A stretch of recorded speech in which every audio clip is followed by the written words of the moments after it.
আমার দাদা 21 বছর আওয়ামী লীগের চেয়ারম্যান, সে ভোট পেয়ে হোক আর না পেয়ে। আমি প্রথম 2বার কিন্তু ভোটে হয়েছে, এই 3বার নাই গায়েবী ভাবে, কিন্তু প্রথম 2বার তো ভোটে হয়েছে। আমার দাদা নিজেই বলে যে আমি গায়েবী চেয়ারম্যান, আল্লাহ আমারে দিয়েছে। আমি সকাল ঘুমিয়ে আছি, সকালবেলা শুনছি চেয়ারম্যান। কি গো, ভোট কখন হইলো? জানেও না, এই জন্য বলে যে আমি গায়েবী চেয়ারম্যান।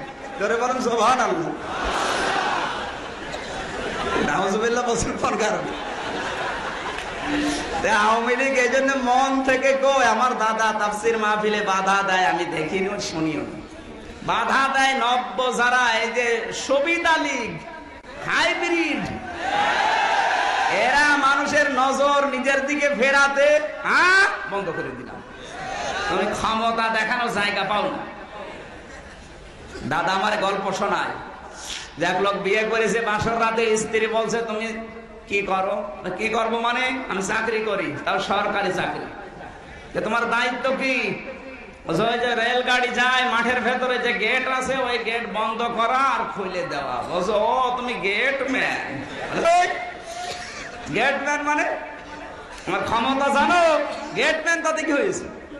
স্ত্রী বলছে একটা গেটম্যানের আবার কিসের ক্ষমতা? ওর তো কাজ শুধু বন্ধ করা আর খুলে দেওয়া। সকালবেলা স্ত্রীর হাত ধরে নিয়ে গেছে, ক্ষমতা দেখাবে। রেলগাড়ি আসে না, আন্দাজে গেট বন্ধ করে বসে আছে। ওই রাস্তা দিয়ে ভ্যান, রিক্সা, মোটরসাইকেল যা চলাচল করে সব বন্ধ। স্ত্রীর হাত ধরে বলছে দেখো, তুমি তো বাসর রাতে দাম দিচ্ছিলে না, দেখলে আমার ক্ষমতা।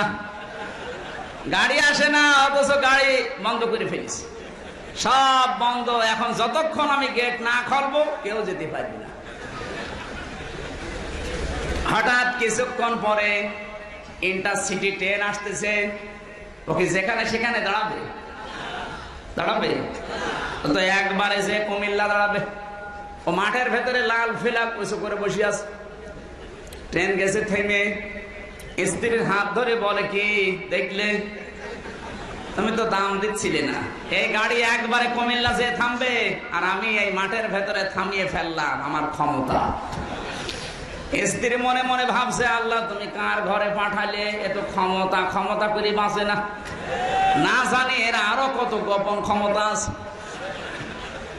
কিছুক্ষণ পরে ট্রেনের ড্রাইভার নেমে এসে বলছে ভাই এখানে কোনো বিপদ না, রেল লাইন কাটা? বলছে না স্যার, গাড়ি থামালে। বলছে আমার বউ বিশ্বাস করছিল না আমার ক্ষমতা আছে, আমি দেখালাম।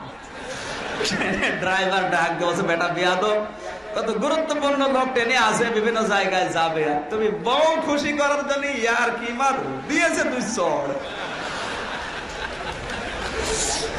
বউ ডাক দিয়ে বলছে ওগো তুমি গেট বন্ধ করে দিলে, ভ্যান, রিক্সা, মোটরসাইকেল দাঁড়িয়ে যায় বুঝলাম, লাল ফিলা গোসো করলে চলন্ত ট্রেন থেমে যায় তাও বুঝলাম, তো লোকটা তোমার চড় দিল কেন?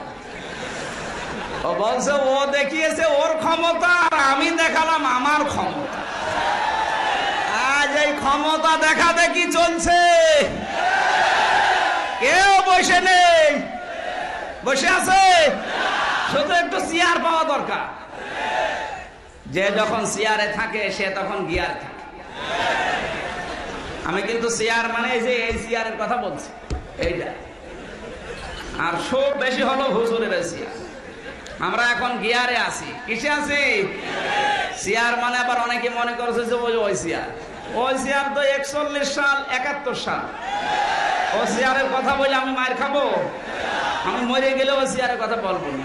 এই চেয়ার, এই চেয়ারে যে বসবে তারে ওঠা লাগবে না, কারণ এই চেয়ারের সিস্টেমই ওইটা। সে জহরের পর থেকে যারাই বসছে 1-1.5 ঘন্টা পরে উঠতেছে। আমিও বসলাম, আমারে ওঠা লাগবে না, লাগবে না। পৃথিবীর কোন চেয়ার স্থায়ী না, শুধুমাত্র রায়পুরের ওসির চেয়ার স্থায়ী। ও বদলি হইল বলি, ওনার চেয়ার স্থায়ী না। পৃথিবীতে একটা চেয়ার স্থায়ী, আসিয়া করেছে সামাওয়াতি ওয়াল আরদ। ও চেয়ার কার? সুতরাং তার দিকে তাকাবেন। আমি কথা বলছিলাম সমাজে প্রচলিত এমন এমন নিয়ম নীতি আছে যেগুলো সঠিক ব্যাখ্যায় মিলে না, তখন তারা মন খারাপ করতে পারে। এই জন্য আমি কারো দিকে না। সঠিক কথা বলতে গিয়ে যদি গোপন করা হয়, গোপন করার মাধ্যমে হাজারো হাদিয়া, তৌফা, নজর, নিয়াজ, দান, সাদকা বেড়ে যায়, আমিও জানি। কথা বলে না কেন? কুষ্টিয়ার বড় মসজিদে যখন নামাজ পড়িয়েছি, জমার নামাজ, আমি যদি ওরা যা বলতো ওইগুলোই বলতাম, কিয়ামতের আগে আমার ইমামতি যেত না। কথা বলছে না কেন? আর আমার কিছু করাও লাগতো না, কারণ মেন জায়গা তো। সঠিক কথা বলতে গেলে কোরআন পড়লে তো আর মন থামে না। যখন দেখি যে আল্লাহ যা নাযিল করেছে ওগুলো যদি না বলি, এগুলো গোপন করা, একিয়ে বেকিয়ে ইনিয়ে বিনিয়ে বলার কারণে যেগুলো মানুষ দেয়, এগুলো খাবার না, এগুলো হচ্ছে জাহান্নামের আগুন। ওয়ালা ইউকাল্লিমুহুমুল্লাহ, বড় কথা এইটা। আল্লাহ বলেন কিয়ামতের দিন ওর সাথে আমি কথা বলবো না। ওয়ালা ইউযাক্কিহিম, ওকে পবিত্রও করব না। পবিত্র করব না মানে ওর ছোটখাটো অপরাধও মাফ করব না। ওয়ালাহুম আযাবুন আলীম, ওকে আমি আল্লাহ যন্ত্রণাদায়ক আযাবে ফেলে দেব। সুতরাং এই দুইটা আয়াত যখন সামনে থাকে তখন আর কারো দিকে তাকাই না, আল্লাহর দিকে তাকিয়ে আজকের তেলাওয়াত কিন্তু আয়াত আরম্ভ করছি। আল্লাহ তুমি হক কথাগুলো বলার তৌফিক আমাকে ভিক্ষা দাও। জোরে বলেন আমিন।